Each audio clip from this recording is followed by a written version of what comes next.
이사야서 41장 14절입니다. 우리 같이 합독하시겠습니다. 시작. 너 벌레 야곱아 두려워 말라. 너희 이스라엘 사람들아 내가 너를 도우리라. 주 곧 이스라엘의 거룩한 분인 내가 구속자가 말하노라. 너의 구속자가 말하노라. 아멘. 오늘은 이 내용을 가지고 우리는 지금까지 계속 아브라함을 통해서 몇 가지 살펴봤죠. 아브라함을 축복하는 자와 저주하는 자의 뜻이 뭐냐라는 것을 말씀을 드려봤죠. 저주하는 자는 은혜로 하나님께서 예수 그리스도의 보혈로 십자가로 구원하는 것에 대해서 거부하는 자를 저주하는 자라고 표현을 했고, 그 다음에 예수 그리스도의 은혜의 복음을 받아들이는 자들, 하나님 그 말씀을 받아들이는 자로 그렇게 축복받을 자라고 그렇게 구분을 했다라고 말씀도 드렸고, 그러면 그 믿음은 어떻게 하나님께서 허락하시는 건가에 대해서 아브라함의 일생을 통해서 여러분들과 함께 나누어 보았고요. 한 가지 그냥 스가랴서 들어가기 전에 이것까지 꼭 함께 나누어야겠다는 좀 마음이 들어서 오늘은 야곱에 대한 이야기를 조금 더 보충을 하고 다시 스가랴서로 들어가서 여러분들과 함께 나눠보려고 하는 것인데요. 자, 여기는 오늘 여기 금방 이렇게 돼 벌레, 야곱아 이렇게 이야기하고 있죠. 근데 여러분 옛날 성경책을 여러분들 개역 개정 이전의 성경책 있잖아요. 그 책에서는 이 말을 그냥 벌레라고 표현하지 않고 너 지렁이 같은 야곱아 이렇게 나와 있어요. 그래서 지렁이라고 했는데 이게 번역을 이제 처음에는 이렇게 지렁이라고 했지만은 실제 이 벌레는 지렁이는 아니고 지렁이 유형에 들어가는 좀 비슷한 조금 이제 어떤 거냐면은 어,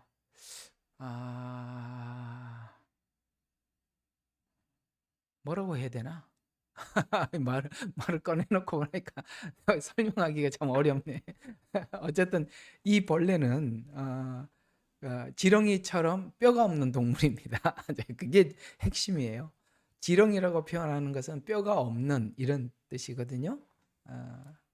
그런 의미를 담고 있다라고 좀 생각을 하시고, 뭐 이 벌레가 뭐 어떤 벌레냐는 뭐 그렇게 중요하지 않으니까 어쨌든 벌레, 지렁이 과에 속하는 이제 야곱, 곧 이스라엘을 왜 이렇게 지렁이라고 부르느냐라는 부분을 우리가 한번 살펴보도록 하겠습니다. 자, 우리는 지난날 믿음으로 의롭게 되는 과정과 하나님이 주신 믿음의 정상의 아브라함의 생애를 통해서 살펴봤지요. 오늘은 아브라함의 후손인 야곱이 의미하는 것은 자, 이스라엘이 어떻게 하나님께 돌아가는가를 과정이 야곱의 생애 속에 담겨 있다는 거예요. 그러니까 마지막 7년이 되면 이스라엘이 돌아갈 겁니다. 그 돌아가는 과정이 야곱이 돌아가는 과정과 동일하다라는 측면에서 야곱이라고 표현하는 겁니다. 신기하죠? 신기합니다. 이걸 누가 이렇게 알겠어요? 이렇게 야곱이 마치 하나님께 돌아가는 과정들이 일생에 길고 길지 않습니까? 이제 그런 의미에서 야곱이라고 표현하고 있고요. 또 하나는 의롭게 된 자. 그러니까 지금 아브라함을 통해서 설명한 건 뭐죠? 그러니까 어떻게 믿음으로 의롭게 되는데 믿음으로 의롭게 된 의를 야곱은 자, 잠깐 하나님을 속여서 갈취하려고 하잖아요. 그림이 그려지세요?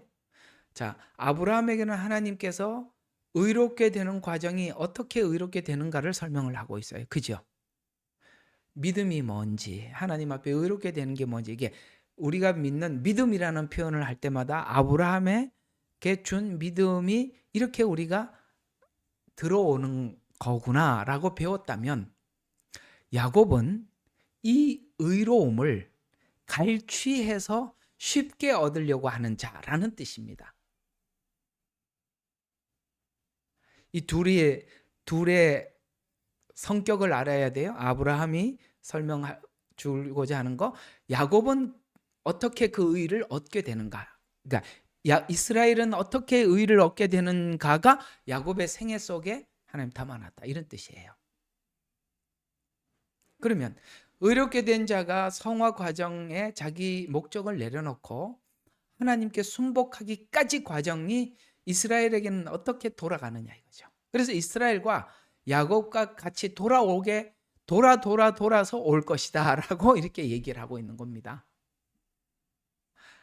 그래서 아버지 이삭을 속여서 축복을 받는 것은 지금 이스라엘이 구원을 얻고자 하는 그 방법이, 지금 현재 이스라엘이 구원을 얻고자 하는 방법이 곧 야곱이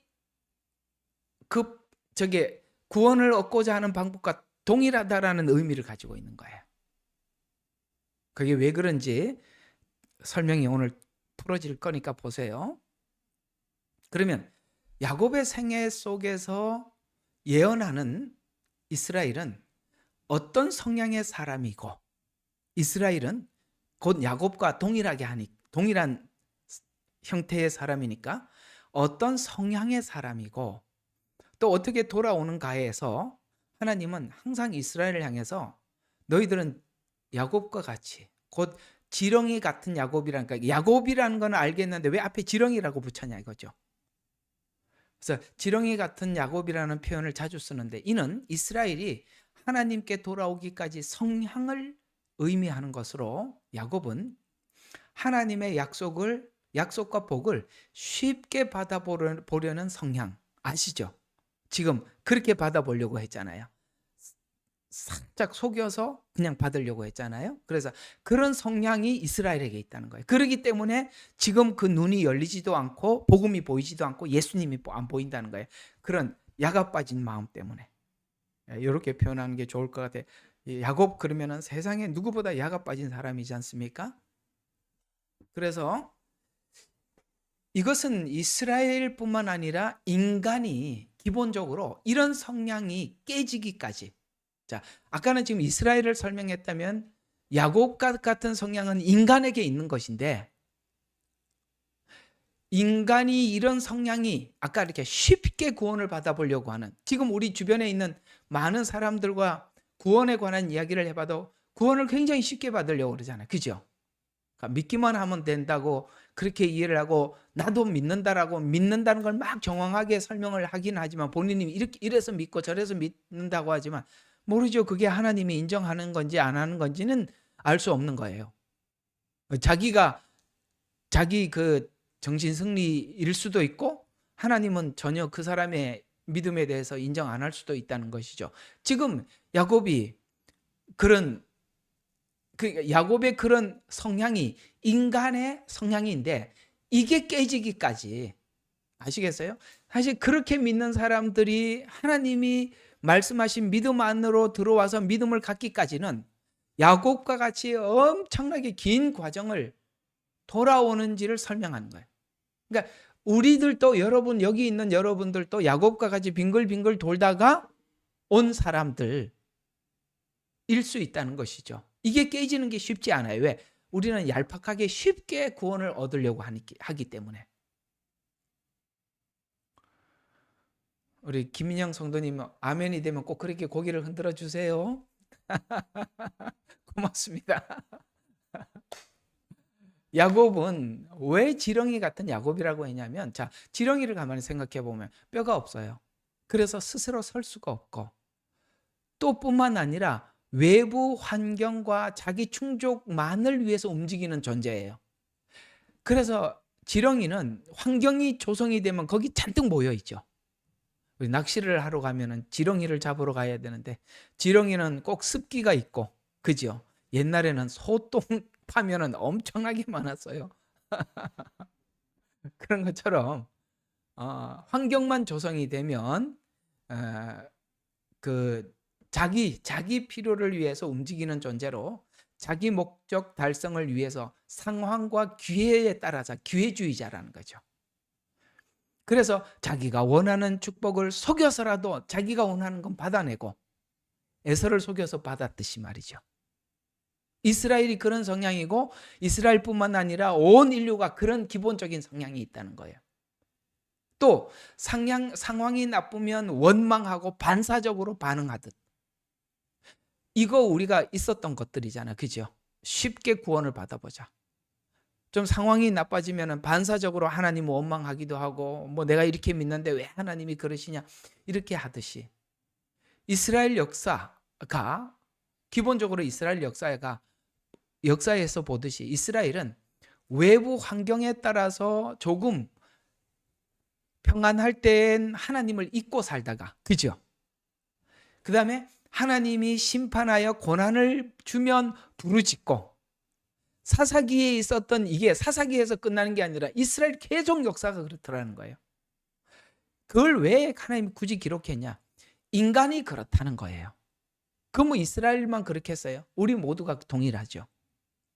그런 것처럼 자기가 원하는 것을, 그래서 고난이 오면 부르짖고, 위기가 오면 또 하나님을 찾고, 또 위기 때 회개할 때도 회개가 피상적인 회개로 회개하는 민족으로, 이는 이스라엘만이 그런 성향의 민족이 아니라 인간의 죄의 속성이 본래 자기 위주이기 때문에 그럴 수밖에 없다는 거예요. 우리가, 여러분, 이기적인 사람을 손가락질하고 너무 이기적이라고 말할 우리가 자격이 있냐 한번 물어봤을 때, 우리 여기 자격이 누가 있어요? 나도 다 이기적인데 누가 누구한테 이기적이라고 하겠습니까? 이게 원래 인간의 속성이 그런데, 이게 인간의 기본 속성이 그런데, 이 인간의 기본 속성이 완전히 하나님이 말씀하시는 대로 뒤집어진 게 이게 복이죠. 이건 엄청난 일이에요. 우리는 야곱과 같은 게 정상이에요. 그래서 지렁이 같은 야곱이라고 말씀하는 이유는, 지렁이 같은 야곱과 같은 이스라엘, 곧 우리가 놀랍게도 뼈가 형성되고 곧게 서게 되는데, 뼈가 있으니까 곧게 서잖아요. 서게 되는데, 이는 모두 하나님의 은혜가 뼈다는 거예요. 하나님의 은혜가 뼈가 돼서 설 수 있는 민족, 더 나아가서 모든 인류라고 말씀하셔서, 인류가 하나님 사람이 되어가는 과정의 시작 자체가 지렁이 같은 야곱에서 출발을 했다라고 하나님은 이스라엘과 온 인류에게 알려주고 싶은 거예요. 자, 제가 여기까지 말씀을 드려서 제가 이제 여러분들에게 이렇게 이야기해 보겠습니다. 여러분, 지렁이 같은 야곱 맞지요? 거기에 여러분들이 은혜라는 뼈가 섰기 때문에 뭐라고 해야 되냐, 줏대가 선 거잖아요. 그런 것처럼, 그래서 아브라함은 스스로 돌아올 수 있는 민족, 아브라함은 스스로 돌아올 수 있는 민족이 아니라, 잘 들어요, 깨져야 돌아오는 민족으로, 반복된 역사들, 마치 사사기에서 뺑뺑이 돌듯이 이스라엘 전 역사가 반복되는 역사로, 포로, 흩어짐, 실패, 무너짐, 일어섬, 이런 일들이 계속 뱅뱅뱅뱅 돌더라는 것이죠. 이게 왜 이스라엘은 이런 역사를 반복했고, 이스라엘의 역사를 반복해서 반복의 실패를 성경은 기록하려고 하느냐면, 잘 들어봐요. 우리 성도가, 또 이스라엘도, 이제 오늘은 두 가지를 동시에 같이 들어야 돼요. 이거는 이스라엘 이야기뿐만 아니라 우리의 이야기라고 함께 들어야 돼요. 저 먼 나라 이스라엘만 생각하지 마시고 우리도 같은 성향이니까. 자, 그러면 왜 우리가 이런 일들이 계속 반복되는 이야기가, 포로 잡히고, 하나님이 포로로 잡혀가게 내버려 줬잖아요. 포로로 잡혀가고, 그 다음에 흩어지고, 실패하고, 무너지고, 이런 일들이 왜 계속 반복되느냐, 은혜라는 것이 들어와서 정착하기 전까지는 우리가 그게 계속 뺑뺑이가 돈다는 거예요. 여러분들이 지금 은혜 복음을 제가 전하고 있는데, 이 은혜 복음이 여러분 안에 완전히 정착되기까지는 우리는 계속 이런 일들이, 그러니까 여러분들이 계속 옛날에 이렇게 굴곡이 심한, 이 굴곡이 여전히 지금도 심한 이유는, 이 은혜가 뼈를 세워주지 못하면 지렁이 같아서 계속 어슬렁 가지. 뭐가 줏대가 어디 있겠어요. 그러니까 여러분들이 은혜 복음이 안에서 내면에서 튼튼하게 자리 잡기까지는 늘 지렁이 같이 이렇게 뼈대 없는 신앙인으로 살게 된다라는 겁니다. 그래서 이스라엘을 하나님께서 이런 역사를 반복해서 우리에게 설명하기 위해서 성경을 기록한 것은 인간의 모습을 모델로 삼기 위해서. 그 이스라엘뿐만 아니라 우리도 그러니까. 그래서 오늘 호세아서 6장 1절과 4절에 보면 백성이 징계를 통해서 하나님께 돌아가자고 권면하죠. 그렇죠. 하나님께서 징계하는 이유는 하나님께 돌아오게 하려고 하나님이 그렇게 하는 것이다. 그러나 왜 하나님께서 그러냐면은 하나님께서 이스라엘 백성들이 하나님은 놓지는 못하겠고 이스라엘 백성들의 그 근성은 고칠 마음이 없고 또 이제 막 뭐 이스라엘하고 막 여러분하고 갖다 붙여서 생각하셔야 돼요. 그 고칠 마음은 없고 하나님은 포기 못하니까 하나님은 할 수 없이 찢을 수밖에 없고 그래놓고 그리고 또 하나님이 싸매시고 또 치시고 고치시고 그게 계속 반복돼서 여러분 있잖아요. 이게 계속 반복되면 어떻게 해? 죽은 것 같은 상태가 되잖아요. 그래서 우리가 완전히 항복해서 아무것도 못하는 죽은 것 같은 상태에서 다시 살려서 하나님 앞에 살게 하셔서 이해가 가요? 이렇게 하나님이 우리를 회복하고 고치시기 위해서 이렇게 힘쓰고 애쓴다는 것을 알면 우리가 새벽빛같이 확실하게 나타나시고 비와 같이 생명을 회복시켜서 그러나 하나님은 에브라임과 유다 사랑이 하나님께서는 그렇게 해서 이스라엘을 또 해놓으니까 또 넘어지듯이 이상하게도 구약 역사 속의 이스라엘은 지금 이제 구약이에요. 다시 이제 요거는 전체가 아니라 구약이에요. 에브라임과 유다라는 것은 구약을 이야기하는데 이상하게 그렇게 세워놓으니까 인애는 뭡니까? 하나님 이 자비로움, 하나님의 자비가 순식간에 없어지더라는 거예요. 자, 봐요. 우리가 이렇게 신앙이 뺑뺑이 돌지 않으려면 뭐가 없어서 그렇다고요? 이거 오늘 어려운 이야기 정리를 다시 돌아갔을 때 해야 돼. 은혜라는 뼈가 없어서 그랬다. 잊지 마세요. 은혜라는 뼈가 없으니까 이 지렁이가 이렇게 막 움직이잖아. 계속 반복되잖아. 똑같은 상황이. 그런 것처럼 뼈가 없으니까 뭔가 회복이 돼도 또 넘어진단 말이에요. 그죠? 근데 뼈가 없다는 증거가 뭐냐면 그 속에 인애가 없더라는 거예요. 인애가 뭐죠? 하나님의 자비. 무슨 뜻이냐면 하나님의 자비가 우리의 은혜의 뼈가 되는데 뼈가 없으니까 은혜가 그렇게 계속 반복이 돼도 하나님이 우리에게 담아주려고 하는 게 자비요 은혜인데 은혜가 안 담기니까 아무리 맞아도 치셨으나 고치고 이 일을 계속 반복을 해도 이상하게 하나님께서 긍휼을 베풀어서 세워놔도 쉽게 없어져 버리더라는 거예요. 왜요? 율법으로 자기를 세우려고 하니까 계속 무너지더라는 거예요. 그게 구약이잖아요.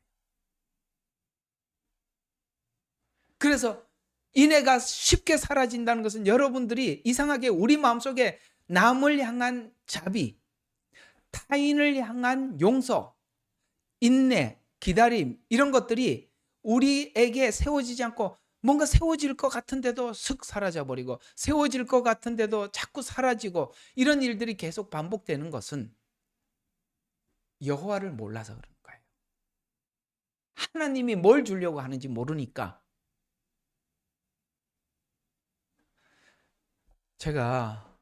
내가 지금 너무 의심스러워서 그러니까 제 말 알아들었으면 아멘이라도 좀 해보세요. 그래서 제가 못 넘어가고 있잖아요. 혹시 이거 좀 알아듣고 있나 싶어서 자꾸 묻잖아. 이럴 때는 빨리빨리 눈치채갖고 목사님 빨리 진도가 나가게 해주셔야죠. 고맙습니다. 여러분들 그래서 넘어진 거예요. 자꾸 넘어지는 거예요. 오래 가지도 못하는 거예요. 이상하게 신앙이 섰다고 생각하는데 며칠 지나면 또 원점으로 돌아가는 거예요. 인내. 은혜가 뼈가 되지 않으면 그렇게 되는 겁니다. 그러니까 호세아서가 그러잖아요. 여호와를 알자. 힘써 여호와를 알자. 뭘 알자는 거예요? 하나님의 자비와 은혜를 알자. 우리가 하나님 앞에 치셨으나 찢은 것도 치는 것도 은혜라는 걸 알면 이게 안 없어지는데, 내가 잘못해서 맞았네 하고 이제는 맞았으니까 됐지요 하고 또 죄 짓고, 맞았으니까 됐지요 하고 또 죄. 우리 애들 그렇잖아요. 우리가 애들 키우다 보면 우리가 옛날에는 그런 말, 이놈 이제 경고하죠. 엄마가 좀 잘해라, 정신 차려라, 네가 조금 매를 벌고 있다. 그 무슨 말인지 알죠? 매를 번다는 얘기 들어보셨어요? 지금 쌓인다. 그러다 한번 혼난다. 그래갖고 한번 몰아갖고 한번 맞았어. 해결했다고 생각하니까 또 원점으로 돌아가는 거야. 시간이 지나면 또 똑같은 거예요. 이렇게는 인간이 안 바뀌더라는 거예요. 패고 맞고 이렇게 바뀔 것 같았으면 매일 두들겨 패서 인간 만들죠. 그렇게 해갖고 인간 되는 사람이 누가 있겠습니까? 그러니까 지금 하나님께서 이들에게 찢고 하나님께서 징계하는 것이 하나님의 자비라는 걸 모르니까 계속 원점으로 돌아가더라 라는 이야기입니다. 겉으로는 이들이 회개와 열심은 있으나 지속성과 진실성이 부족함이 드러나는데 지속되지 않더라. 그리고 진실되지 않더라. 왜 그렇게 이스라엘은 인애가 금방 사라질까? 그럴 수밖에 없는 구조예요. 그럴 수밖에 없는 신앙관이라는 거예요. 자, 왜 그런지 로마서가 그 답을 이렇게 말해주고 있습니다. 로마서 9장 30절과 32절에 보면 이스라엘은 의의 법을 쫓아간다라고 하면서, 그렇죠? 의의 법을 쫓아간다고 하면서 의의 법에 이르지 못하는 이유는 이는 자기의 믿음에 의지하고 자기 의로 하나님의 의를 거절했기 때문이라는 거죠. 지금 하나님의 의는 어떻게 오는 의죠? 자비로 오는, 은혜로 오는 의예요. 그러면 자기 의는 어떻게 얻는 의죠? 율법으로 얻는 의예요. 그러니까 우리가 율법 안에서 자기 의를 얻으려고 하니까 지렁이 같을 수밖에 없어요. 계속 원점으로 돌아갈 수밖에 없는 거예요.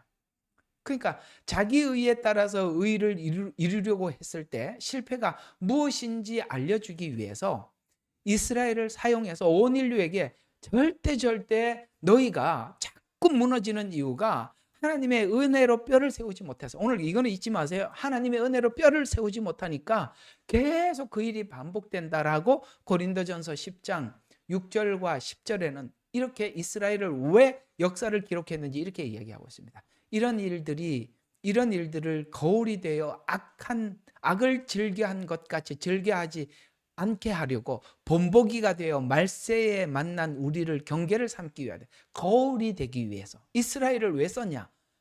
뭐 이스라엘 이야기를 들어보면 우리가 이스라엘을 탓할 자격이 없다는 걸 압니다. 그럼 이스라엘이나 우리나 대보면은 만약에 우리를 하나님이 선택을 해도 별 차이가 없을 거예요. 그죠? 무슨 차이가 있겠어요? 그래서 하나님 거울로 본보기로 삼기 위함이다. 그래서 이스라엘은 인간이 가진 역기능을, 왜 이스라엘을 택했냐면 역기능을 가장 많이 가진 민족이라니까. 그러니까 역기능이 많기 때문에 선택했다는 거야. 재밌죠? 좀 모범적인 사람은 선택을 안 하고 역기능이 가장 많은 사람을 선택해서 우리 안에 있는 하나님을 향한 반항심, 이런 것들을 가장 많이 드러내기 위해서 그들을 선택했대요. 고집도 세고, 그렇죠? 고집도 세요. 참 이상한 일이에요. 율법을 그렇게 준수한다고 하면서도 세계에서 그 무슨 축제야? 그 동성애 축제, 예? 가장 강력해. 그 이스라엘에 가보면, 전화박스에 가보면 갔다 온 사람들이 다 그래요. 그 성매매 그게 그렇게 많다는 거야. 그게 무슨 뭐야 이렇게 안 내지. 예? 우리가 생각할 때 이스라엘이라는 나라가 그래도 하나님을 믿는 민족이고 율법을 지킨다는데 어떻게 이런 동성애 축제를 세계에서 가장 큰 축제를 할 수 있으며, 그게 참 아이러니하지 않아요? 그리고 이 세계에서 이렇게 많은 성매매 사람들이 이렇게 많다는 게 우리는 정말 이해가 안 가지 않습니까? 율법을 보면. 왜 그럴 수밖에 없다고요? 그렇습니다. 은혜에 의해 뼈대가 없으면 사람이 그럴 수밖에 없어요. 그러니까 그게 아무리 율법으로 자기 의를 세우려고 해도 저 모양이라는 것을 온 인류에게 거울로 삼게 하기 위해서 하나님이 이스라엘을 역기능이 가장 많은 민족이기 때문에 선택을 했다는 겁니다. 또 하나는 마지막 때 이스라엘은 이제는 이 사람들이 지금은 몰라도 하나님이 눈을 열어주시면 마지막 때 자기들이 이런 성향을 가진 민족이라는 것을 깨닫고 그들은 마지막에 확실한 회개로 하나님 앞에 돌아올 것이라는 거예요. 그때 마지막 때 눈이 열린다는 것이죠. 또 하나님은 야곱을 통해 야곱의 생애를 드러내고자 하는 것은 하나님의 신실하심을 우리 모든 인류에게 알려주고 싶어 한대요. 자, 그러면 오늘 제가 이렇게 그림을 1차적으로 그려줬는데 이걸 야곱의 생애 속에다 그대로 한번 세트를 끼워 맞춰보자는 거예요. 끼워 맞춰보면 이렇게 되는 겁니다. 자, 야곱의 생애를 통해서 드러내고자 하던 하나님은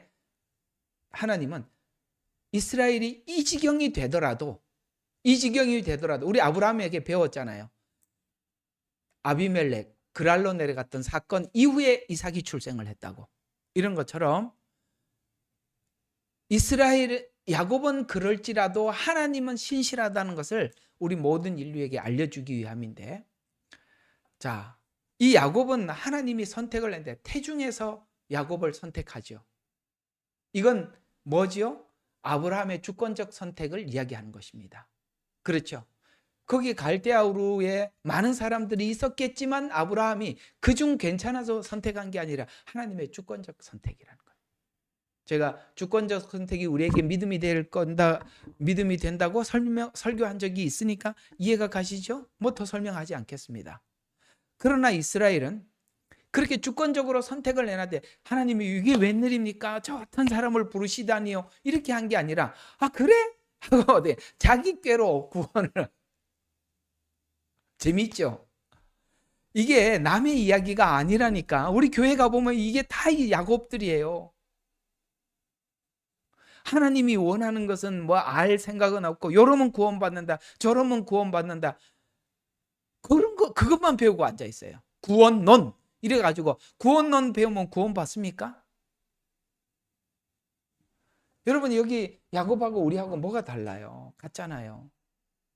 그래서 자기 꾀로 얻은 구원 곧 아브라함의 후손이면 우리가 하나님 앞에 구원받았다고 생각해요. 이것이 바로 우리가 아브라함의 후손이라는 자부심만 있지 우리가 볼 때는 저 아브라함은 그래 예수님이 그러잖아요. 오셔서 아브라함은 그렇게 하지 않았다는 거예요. 무슨 뜻이에요? 네가 지금 아브라함이 가진 믿음과 다르다는 이야기를 하고 있는 거예요. 예수님을 배척했어요.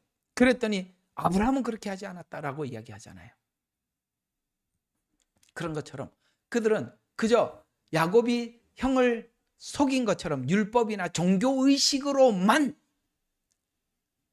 이런 걸로 그러니까 오늘 이게 말이 급해 이런 걸로 이런 말이 표준말은 분명히 아닌 것 같은데 이게 중국말에다가 막 이게저게 섞여가지고 헷갈립니다. 하여튼 다 알죠 무슨 말인지. 그러니까 이스라엘이 지금 가보면 세상의 꼴불견이에요.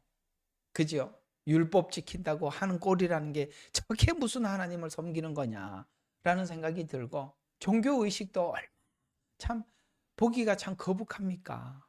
네? 정말 거북하잖아요. 그 통곡의 벽에 와서 기도하는 모습들도 그래.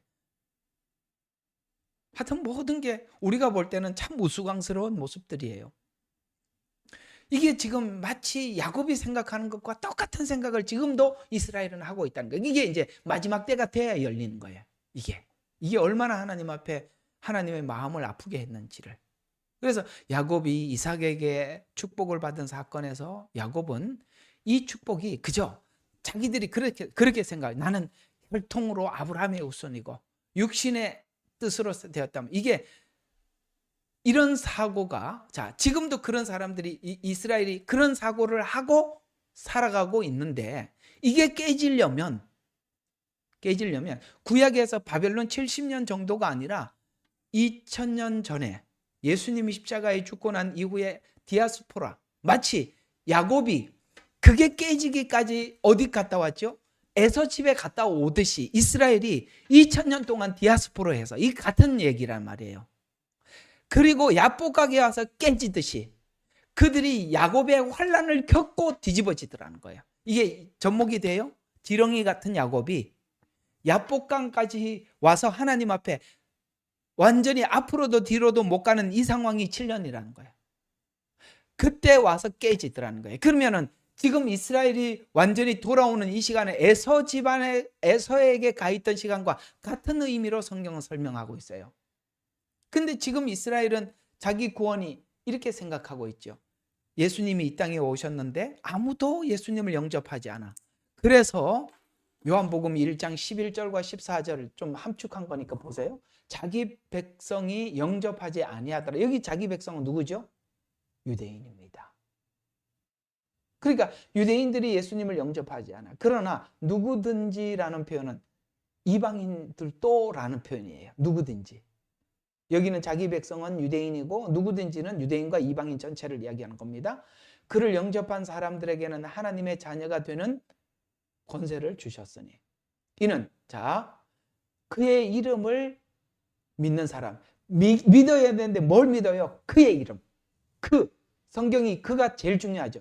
구원은 나에게로부터 오는 게 아니라 당신, 예수로부터 오는 거니까 그를 믿는 사람마다 에게니라. 그들은, 하나님을 영접한 사람들은 혈로나 육신의 뜻으로 나지 아니하고 라는 말은, 혈과 육신은 누굽니까? 아브라함의 후손인 유대인을 이야기하는 겁니다. 유대인의 후손이어야 구원을 받는다가 아니라 하나님께로 난 자가 누구를 설명했죠? 아브라함을 통해서 설명했잖아요. 이제 막 이게 이해가 가세요? 하나님께로 난 자라는 말의 뜻을 아브라함을 통해서 설명을 했다고요. 그러니까 여기서 우리가 보면, 우리가 이제 요걸 보고 하나 좀 정리해야 될 부분이 이거예요. 나는 몇 대째 신앙이 전혀 관련이 없는 거예요. 몇 대째, 4대째면 어쩌고 아무 의미가 없어요. 구원은 하나님과 우리 개개인의 1대1 문제지. 자, 예수님께 의존하는 믿음이 아닌 이스라엘은 그렇게 생각했다. 야곱이 생각한 구원, 혈통, 아브라함의 후손이다. 그 다음에 사람의 뜻이라는 말은 자기 방식, 행위, 이거 뭐죠? 사람의 뜻, 곧 율법을 지켜, 이런 뜻이에요. 사람의 뜻, 우리가 정해놓고 이렇게 하면 구원을 받을 거야 라고 정해놓은 구원, 그게 사람의 뜻이에요. 우리도 아브라함의 후손인데 혈통적 아브라함의 후손이 아니라 영적 아브라함의 후손이라고 로마서는 말하고 있어요. 우리는 아브라함의 후손이에요. 근데 이 사람들은 혈통적 아브라함의 후손이라고 생각하는데 하나님은 그게 말하지 않았다는 거죠. 자, 이 요한복음 말씀, 이게 혹시나 여러분들 펜이 있으면 옆에 계속 이렇게 잘 적어놔야 돼요. 자, 야곱이 생각한 구원은 혈통, 아브라함의 후손, 사람의 뜻, 행위, 율법이죠. 구원을 받은 것이 아니라 하나님께로부터 난 자라야 한다. 그래서 요한복음 1장 14절에 보니까, 자, 진짜 이 복음인 예수님을 보니까 어떤 일이니까, 그 말씀이, 근데 이상하게 말씀이 이렇게 하면 되는데 왜 그가 들어갔죠? 구약에서 계속 예언했던 그분, 예수님 자신이 말씀이라는 거예요.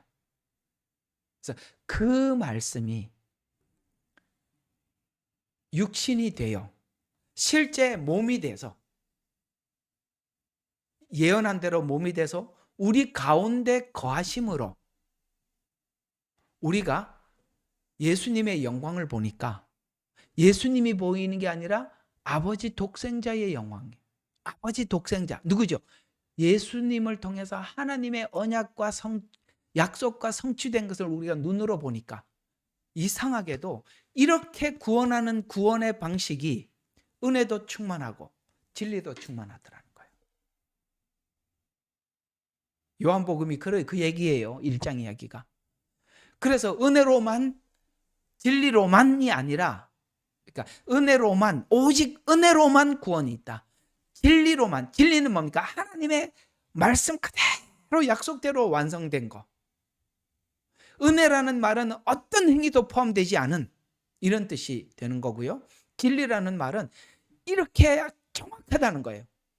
하나님이 대충 구원을 넘어간 것도 아니고, 없는 죄 그냥 하늘에서 없다라고 선포한 것도 아니고, 실제 예수님이 피 흘려 우리 죄를 용서하는, 용서라는 확실한 방법. 그러니까 은혜도 충만해. 왜요? 뭘 해서 구원을 받는 게 아니라 완벽해. 예수 그리스도의 구원은. 진리도 충만해. 그래서 이 두 가지가 충만해. 그러니까 우리가 자유인이에요. 은혜가 부족하면 은혜를 채워야 되는데 채울 필요도 없어. 진리가 부족하면 채워야 되는데 채울 필요가 없어. 예수님은 모든 것이 완벽해. 그래서 은혜와 진리가 충만하더라. 그게 충만이라는 거죠. 넘치는 거예요. 아니 넘치는데 그거 뭘 갖다 더 보탤 게 뭐가 있어요? 수돗물 틀어놔가지고 그냥 바게스 물이 철철 넘치는데 뭘 갖다 보여? 그냥 넘치는데. 그래서 은혜와 진리가 충만하다는 뜻이라는데, 예수님의 성육신과 죽음이 은혜와 진리 둘 다 충만한데, 은혜 충만이라는 말은 죄인에게 다가와 구원을 베푸시는 절정, 죄인에게 완벽한 구원이라 절정. 그래서 더 필요한 게 아무것도 없더라. 또 하나는 진리가 충만하다는 말은 복음으로 성취된 진리가 충만한데, 십자가는 모두에게 구원을, 모두에게 공의의 진리가 충만한, 이해가 가죠? 이해가 가요. 은혜도 충만하고 공의도 충만해. 그래서 우리는 하나님 앞에 공의롭게도 생각하기도 하면서도 때로는 상황에 따라서 은혜를 마음껏 베풀 수도 있고, 그러니까 우리가 이 두 가지가 충만하다는 걸 모르면 누구는 자꾸 은혜라는 잣대로 막 그냥 모든 거 그냥 이해하고 넘어가자 그러지. 그것도 아니라는 거예요. 공의와 진리가 충만한 것은 세상 사람들이 쓸 수 없는 카드인데, 우리는 때로는 이 두 가지를 다 할 수 있다는 거예요. 그 두 가지를 동시에 다 하려면 내가 감수해야 될 게 너무 많은 거예요. 내가 희생을 할 때 은혜도 충족시킬 수 있고 공의도 충족시킬 수 있는 거예요. 그 예수님의 십자가의 죽음은 희생인데, 희생이 은혜도 충족시키고 진리도 충족시키더라. 근데 제가 하나 물어볼게요. 물어볼게요. 내 이렇게 설교하고 나면 그렇게 살 거 맞지요?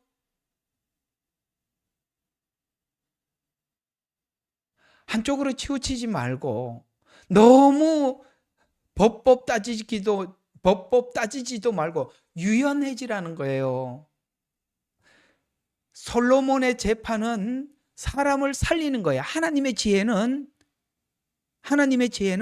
반 나누자라는 것이 공의예요. 그런데 누가 양보를 하잖아. 진짜 엄마가 양보를 하잖아요.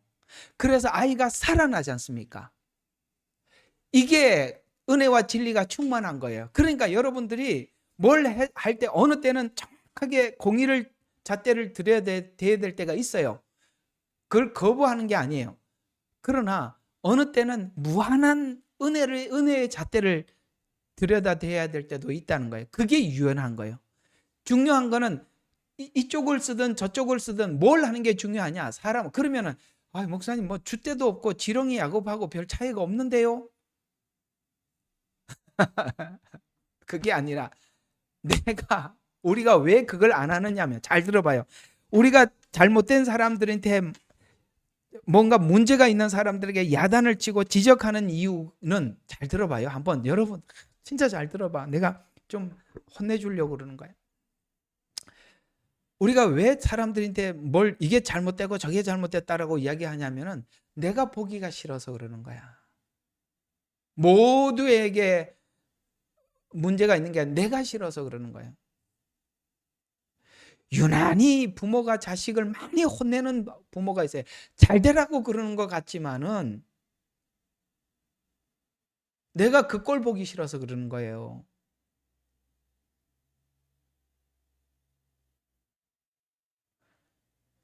이럴 때는 맞습니다라고 글을 올려야지요. 맞잖아. 내가 그 꼴 보기 싫어서 그러는 거잖아. 어떻게 하면 살리냐가 중요하다.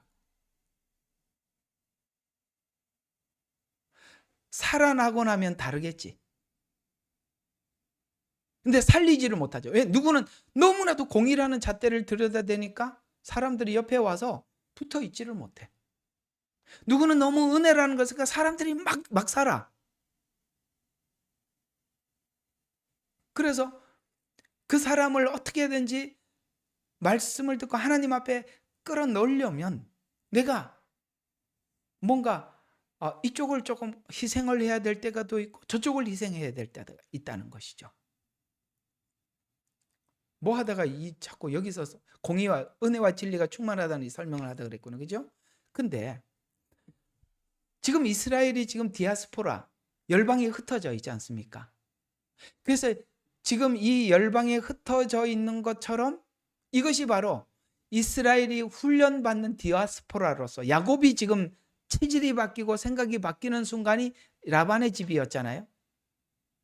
그러니까 우리가 야곱을 생각해보면 자기 꾀로 장자권의 축복을 받았지만 그 결과가 어디로 해? 도망자 신세가 되어서 이 디아스포라 지금 이스라엘이 흩어져 있는 이게 같은 의미라고 했잖아요. 그러면 오늘 여기 창세기 31장에서는 라반의 집에서 연단을 받는데 지금 흩어져서 온 세상이 흩어져서 이스라엘이 연단을 받는데 20년 동안 속임을 당하고 억울한 대우를 받습니다. 여러분 이스라엘 역사들을 쭉 보면은 독일이 히틀러가 얼마나 핍박을 했어요. 그죠? 이상하게 유대인 그러면은 근본적으로 싫어하는데 이상하게 사단에게 사로잡힌 사람들은 이상하게 맹목적으로라도 이스라엘을 싫어해. 그런 것처럼 속임을 당하고 억울한 대우를 받아요. 그러나 그 과정에서 하나님은 이스라엘을 보호하시고 성숙해 가고 빚으시죠. 그래서 놀랍게도 이스라엘이라는 나라의 씨를 없애기 위해서 시도한 민족들이 히틀러가 그랬고 헤롯이 2살 아래를 죽이라고 했고 이건 전부 다 이스라엘 말살이에요. 그럼에도 이런 과정을 통해서 야곱은 이 라반의 집에서 보호를 해주시면 뿐만 아니라 거기서 성숙하고 빚으셔서 이스라엘이 이제 하나님께 돌아와서 야복강이라는 야곱의 환란을 마치고 야복강에서 하나님을 만나게 될 겁니다. 자, 이렇게 보면 아브라함과 야곱의 생애를 통해서 살펴본 성경의 흐름의 대주제인 복음. 이스라엘은 지금 복음에 대해서 오해를 하고 있지만 이 복음과 예언 안에는 뭐가 있냐면 하나님은 이 이스라엘, 아브라함, 이삭, 야곱을 통해서 온 인류에게 복음 안에는 하나님의 성품이 들어있고 성품. 그래서 결국은 구원이 뭐냐라고 물었을 때 하나님의 성품에 모든 것이 달려있다라고 제가 답을 드린 적이 있습니다. 그 성품은 사랑의 성품입니다. 예언은 뭐냐? 하나님의 성품을 그대로 반영해서 경륜을 준비해야 돼. 이해가 가요? 하나님의 성품을 그대로 반영해서. 그래서 이스라엘이 어떻게 하는가에 따라서 무너져야 되는데 그 예언은 하나님의 성품을 그대로 해서 이스라엘이 이렇게 뒤집어지든지 말든지 하나님은 그대로 그 성품 그대로 완성할 것이다라는 게 예언이란 말이에요. 그래서 하나님의 성품은 복음에서 배우고 그 배웠던 복음이 예언 안에 그대로 녹아있더라. 왜? 이스라엘이 아무리 뒤집어져도 결국은 하나님이 세우시는데 그것이 바로 이스라엘에게 마지막 약속하신 7년. 그게 하나님의 신실함 때문에 그 7년이 준비되어 있다는 거예요. 그러니까 마지막 7년이 우리가 이런 관점에서 접근한 예가 별로 없단 말이에요. 하나님의 신실함. 그래서 이렇게 한번 생각해 봐요. 여러분들이 지금이라도 빨리 주님이 오셔서 우리가 천국 갔으면 좋겠다라고 생각하지만 지금 이 상태에서 주님이 오시면 큰일 납니다. 7년이라는 이 환란을 통해서 많은 사람들이 하나님 앞에 자기 잘못을 들여다보고 하나님 앞에 돌아오고 회개해야 구원이 하나님 앞에 풍성하죠. 이 상태에서 타락한 상태에서 딱 심판하러 오면 어떻게 되겠어요? 또 하나, 이런 상태에서 주님이 이 땅에 재림을 하면 이스라엘과 약속은 어디 가냐 이 말이에요. 그래서 이스라엘에게 보이신 신실하심은 7년에 등장하게 될 텐데 이스라엘의 거부에도 불구하고 신실하게 언약을 지키시는 하나님의 성품을 복음 속에 담아내요. 언약을 지키고 신실하심을 이스라엘 7년에 그대로 담아 한 민족을 선택해서 구원하시는 경륜을 알려서 이방인에게도 하나님이 이런 분이다라는 것을 우리의 믿음의 자료로 주시더라는 거예요. 그러니까 이스라엘에게 7년 환란을 생각해 보면 진짜 복음을 보고 복음을 정확하게 알고 예언을 보면 진짜 하나님이 신실하시구나. 이렇게 받아들여져야 저는 그렇게 보여요. 환란으로 보이는 게 아니라 정말 하나님 신실하시구나. 고맙다.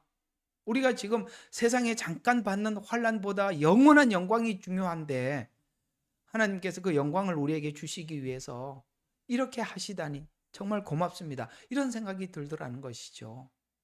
또 이 신실하심을 지금 이스라엘은 저렇게 뒤집어져 있지만은 70일에를 예언하셔서 70일에 이제 69일에가 끝나고 마지막 한 일에 7년이 딱 남아 있는데 70일을 통해서 이스라엘을 세계 속에 등장시켜 아브라함을 저주하는 자를 정복. 그래서 결국은 이 마지막 때 보세요.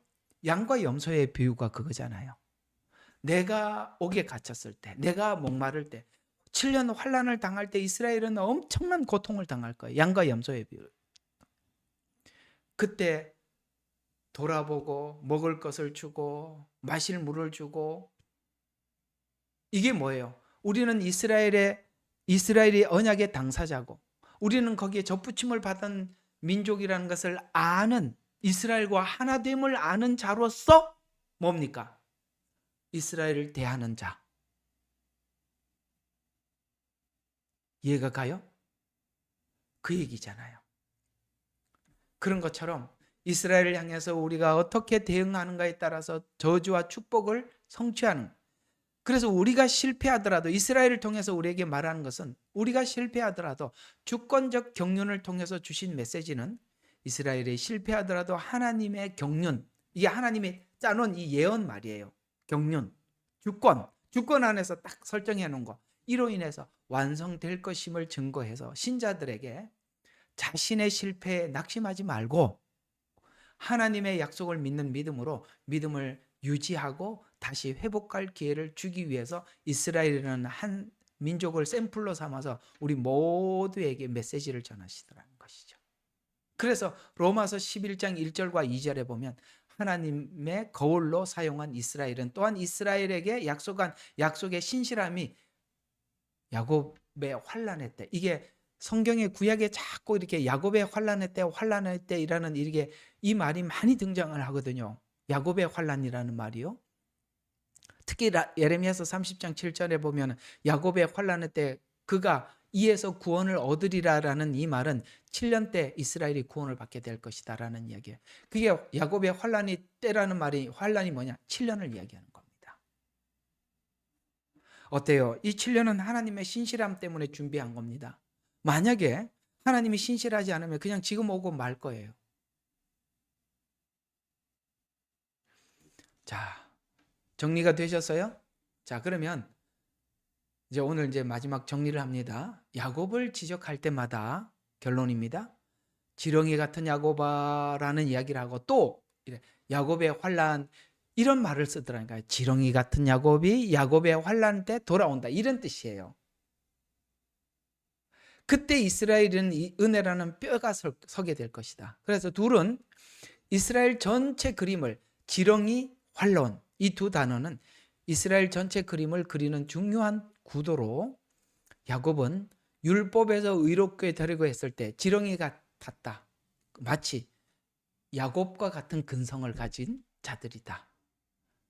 그래서 뼈 없는 지렁이 같은 이스라엘이 환경에만 적응해 살다가 마지막 두 손을 드는 시간이 야곱의 때인데, 야곱이 마지막에 어떻게 손을 들었는가 또 드는가는 속임, 자기 계산법이 야곱의 뿌리예요. 그렇죠? 속이잖아요. 자기 계산을 하잖아요. 플러스 마이너스 항상. 아마 그 야곱은 방정식도 잘할 것 같아. 아주 숫자에 아주 밝아요. 그런, 이게 야곱의 뿌리인데 하나님이 이 뿌리를 뽑자고 에서 집안에 가서 뺑뺑이 돌려서, 지금 이스라엘이 온 세계에 흩어져서 돌려서 결국은 몰아서 야복강으로 끌고 가는 게 7년이라 이 말이에요. 그 야복강은 7년을 상징하는 거예요. 그때 그 밤에 씨름해서 하나님 앞에 회개하듯이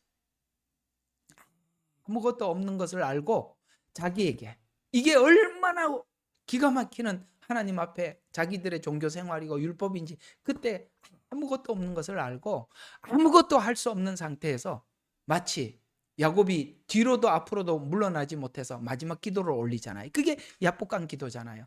그 기도 한번 보면 이스라엘이 이 기도를 하는 날이 마지막 7년 때 온단 말이에요. 뭐예요? 당신이 나를 축복하지 않으면 놓지 않겠습니다. 여러분, 마지막 때 이스라엘은 하나님 앞에 절대적으로 매달릴 겁니다. 또 창세기 32장 28절은 그때 이 기도, 마지막 환란의 때 이스라엘이 환란을 겪으면서 하나님이 드디어 이스라엘의 이름을 줍니다. 쉽게 말해서 복음이 열린다는 뜻이에요. 내 이름을 야곱이라 하지 말고 이스라엘이라 하라. 이 말은 로마서 11장대로 하면 하나님의 의를 입는 순간이에요. 이게 두 개 이제 아구가 맞아 떨어지죠? 그런 것처럼 야곱과 같이 마지막에 꺾이듯이 이스라엘은 마지막 환란 때 꺾이는 이스라엘로 인간적으로 막다른 길에서 모든 피난처가 끊기고, 그래 아까 그러잖아요. 이스라엘은 환경에 적응이 빠르다고. 또 여기다 또 그 포로로 갔다 놓으면 거기 가서 또 적응도 엄청 잘해. 온 세계에 흩어나도 지금도 살아있어. 대단한 민족이에요. 그래서 인간적으로 막다른 길목까지 하나님께서 몰아넣어서 피난처도 끊기고 마지막 하나님께 매달릴 때 결국 자기 의가 무너지고 하나님의 의를 덧입게 될 것이다. 그래서 지렁이 같은 야곱이 마지막 환란의 때 그 지렁이의 뼈가 생긴다. 의가, 하나님의 은혜의 뼈가 생긴다. 이제 정리가 되셨어요? 재미있죠? 이 복음이라는 것이 그냥 성경이면, 그러니까 다 인물 속에도 똑같은 패턴, 이스라엘 역사 속에서도 똑같은 패턴, 그것이 여러분의 저와 생애 속에서도 똑같은 패턴이니까 여러분들이 무슨 상담을 해도 다 말해줄 수 있는 게 패턴이 모두가 똑같아요. 우리도 여기 성경 패턴하고 같이 가는 거예요.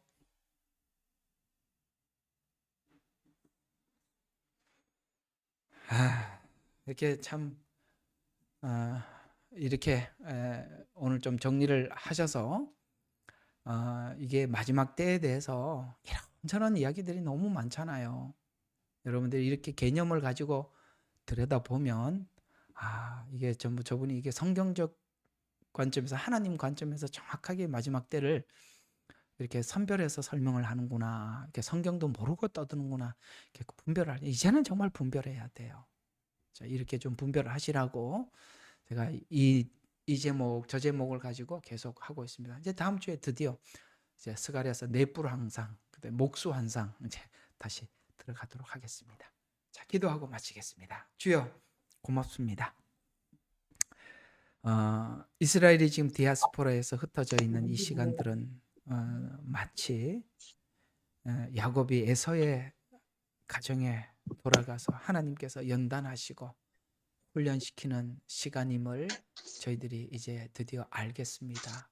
아버지 하나님, 이 마지막 7년 시간에 이스라엘은 하나님 앞에 회개하고 돌아오게 될 것입니다. 아버지 하나님, 그때 눈이 열리게 될 것이고 마치 약복강 터에서 하나님 앞에 그렇게 간절히 기도했던 것처럼 이스라엘은 그렇게 기도하고 하나님 앞에 회복될 것입니다. 그러니 이 7년을 환란으로 보는 것이 아니라 그 하나님의 약속의 그 신실하심 때문에 다가오는 시간임을 저희들이 이제 성경을 통해서 확인해 싸우니 하나님 환란으로 보기보다는 하나님의 그 신실한 약속 아래서 우리도 준비된 시간들을 보낼 수 있도록 우리의 생활을 하나님 앞에 집중하게 하옵소서.